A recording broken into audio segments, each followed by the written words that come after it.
Cyberpunk Edgerunners ending explained. Is David dead? David Martinez is the protagonist of Cyberpunk Edgerunners. He was a mercenary and a member of the Edgerunner crew who was involved in a series of harrowing events that ultimately resulted in him attaining the status of a legend in Night City during the year 2076.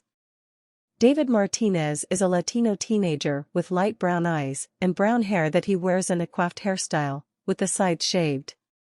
He has a thin athletic build typical of a teenager his age. David's typical style is kitsch, sporting a black t-shirt, 2 golden chain necklaces, one with a cross, gray cropped sweatpants with 2 yellow straps on either side, and white tennis shoes with blue straps. Later on, he starts to wear his mother's yellow EMT jacket with a blue luminescent collar on the inside of the material, with a green logo painted on the back. Early life. David Martinez was born to Gloria Martinez and an unknown father. His father would later abandon his family, forcing Gloria to raise David all by herself. He grew up on the streets of Santo Domingo, while living out of an apartment of megabuilding H4 in Arroyo. Due to his mother putting great effort into her job as an EMT for Night City Medical Center, David was eligible for enrollment into the Arasaka Academy located in Corpo Plaza. After joining the academy, he began selling XBDs to classmates that he obtained from a ripperdoc friend of his called Doc. David gradually adds more implants to his body, becoming taller and more muscular. While keeping his overall outfit intact, he no longer wears a black shirt, preferring to remain bare-chested when not covered by the EMT jacket. Cyberpunk Edgerunners introduces us to David Martinez, another Night City legend who dreamt of reaching the top of Arasaka. Netflix recently released the much-awaited Cyberpunk Edgerunners anime, which takes us back to the Night City. The animated series from Studio Trigger introduces us to David Martinez and Lucy, who are forced to survive the horrors of the city's underworld. The story kicks off with the introduction of David Martinez, a gifted student at the Arasaka Academy. David's mother, Gloria, supplies cyberware to a group of Edgerunners to pay for her son's fees. She always wished for her son to become successful by working for Arasaka and reaching the top. However, fate had something else planned for David. After Gloria's death, David turns to the dark side and becomes an Edgerunner in order to come out of the massive debt he has accumulated. During his journey as an Edgerunner, David stumbles upon several powerful cyberware, including Sandevistan, which is an advanced cyberware tech that slows down time for its user. However, this great power of cybernetic implants comes at a hefty price. Apparently, the overuse of cybernetics causes an incurable mental illness, cyberpsychosis, and the same disease claimed the life of the previous user of Sandevistan. That's why the ripperdoc who installed Sandevistan on David's body asked him not to use the cyberware more than 3 times a day. But David continued to ignore all warnings and kept using Sandevistan several times a day, sometimes more than 10 times. David also saw Maine, a veteran Edgerunner, becoming a victim of cyberpsychosis because of his implants, but even that wasn't enough to make David stop. From the start, David believed that he was special, maybe because that was the last thing his mother said before dying. So, even after witnessing several people losing their minds because of cybernetic implants, David continued exploiting the power of Sandevistan for several years. He thought that, unlike Maine, he was strong enough to endure the side effects of cyberware, but the devil, in this case, cyberpsychosis, eventually caught up to him. Of course, David was somewhat special, so it's no wonder he didn't develop cyberpsychosis for so many years. That's why Arasaka wanted to use David as a lab rat, and their scientists might have made David the next atom smasher.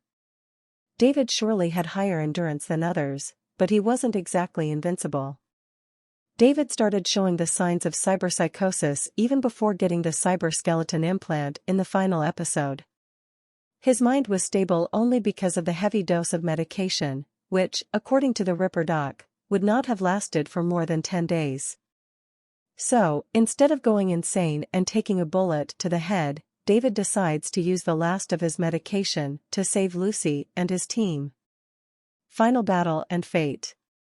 David managed to flee Arasaka Tower with Lucy, killing Faraday in the process, while Smasher continued to pursue them.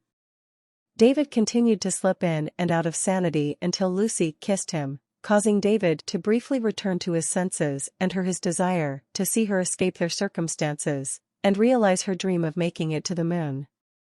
Lucy expresses her sadness at their circumstances, with the couple being aware that David would not survive. David and Lucy would descend to the bottom of Arasaka Tower and reunite briefly with Falco and Rebecca.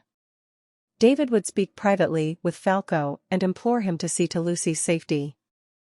The team was interrupted by Smasher, who crushed Rebecca and knocked Falco to the side, before resuming his battle with David. David managed to distract Smasher long enough for Falco and Lucy to escape. Smasher directed all his attention at David, ripping his cyberskeleton apart with simple brute strength. Before dealing the final blow, Smasher pondered that David could make an interesting construct, a comment that David dismissed. David would be executed with a shot to the head by Smasher, content in knowing that Lucy would be able to fulfill her dream. Legacy. Lucy would fulfill her dream of making it to the moon, while seeing a vision of David similar to their first braindance experience together. In 2077, V would find the BD of Lieutenant James Norris, with an addendum warning that the BD was a cautionary tale that David did not heed. After watching, V would then contact Muammer Reyes, wishing to know more about David. 24 hours later, Falco would contact V via text, and talked briefly of his experiences with David and his crew, also noting that David and V share similarities. He then informed V to visit Muammer, as Falco had left a package with Muammer, the package being David's own jacket. David lost to Atom Smasher, not cyberpsychosis. David knew that he would go insane at any moment during their last heist, a trap that Faraday set to capture David, so he asked Rebecca to keep injecting him with the medication. Fortunately, that helped David to snap out of the cyberpsychosis several times during the fight, and he eventually saved Lucy and Falco. After that, Falco grabs Lucy and escapes the scene, while David decides to fight Atom Smasher. David was indeed strong with cyberware like Sandevistan and Cyberskeleton, but that wasn't enough to defeat Atom Smasher. In the final moments, Atom Smasher breaks every part of David's body and eventually kills the boy.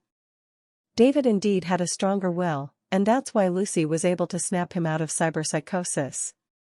Even Atom Smasher acknowledged David's endurance and said that the boy would become a nice construct, like Johnny Silverhand in Cyberpunk 2077.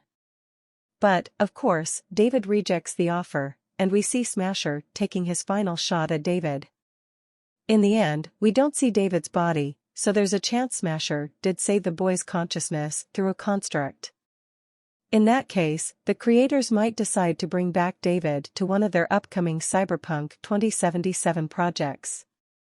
However, given that Cyberpunk Edgerunners was announced as a standalone story, it's safe to say that David's journey has come to an end in the anime TV series.